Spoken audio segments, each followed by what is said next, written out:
Hello again, folks. Welcome back.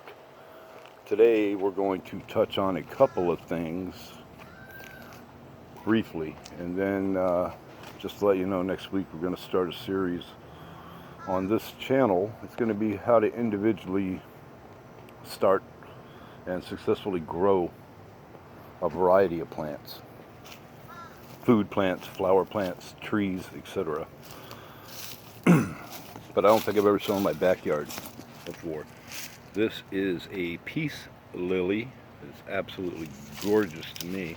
It doesn't look all that great right now because I've had it back here in the corner of my backyard under the shade of these giant trees. And my fern loves it back here. It also liked it out in the sun, but it really likes it back here. I don't know why. These gardenias, I just cut them all down. As you can see, the yard waste everywhere.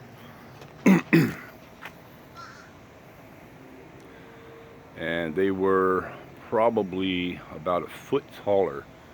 I cut them all down. I tried to keep them relatively even, but mostly they were all the way down to the ground. And I just trimmed them a month or so ago. But they were really getting out of hand. And right now they're not flowering all that much, so I thought it'd be a good time to go ahead and trim them up. I've done this before, probably 5-6 years ago, and they all came back beautifully, stronger than ever. But this thing puts out some absolutely beautiful flowers, and when it does flower, which is 3-4 times a year, just incredible amounts. And we put them all over the house because everybody loves them. And of course, a couple of my house plants that we moved outside, and they're just flourishing like everything else does in Florida heat. Basil. Here's what happens when you put basil too close to your lettuce patch. There's lettuce, but as you can see, those basil seeds, because I let them flower, I usually keep them trimmed off. You're not supposed to let them flower because that happens. My kale, also full, that kale, full of basil. Carrots they've been growing for 2-3 months, and as you can see, they are actually getting close to being ready to eat. They are long, skinny carrots. I pulled a few of them already throughout the growing process, which is why all of these over here are gone. They are absolutely unbelievably tasty. And don't forget to eat your carrot greens, kids.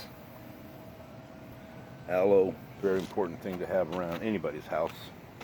This one needs to be trimmed up. This is a new tomato plant. I tried this for the first time, and it seems to be doing quite well. It's called a heat master. Usually I grow beefsteaks, Ruskin tomatoes, stuff like that. I wanted to try this, and I'm actually pretty happy overall. I did spray some dish soap on here, which I know you're not supposed to do, but I didn't want to use any pesticides. I've never noticed dish soap changing the flavor of my tomatoes or anything like that, so I'm not really worried. It'll all come back and look beautiful within a couple of days. This is a flower that I forget the name of. It's not the gladioli, it's something else I grow. It's my pepper plants, which should be producing peppers here relatively quick.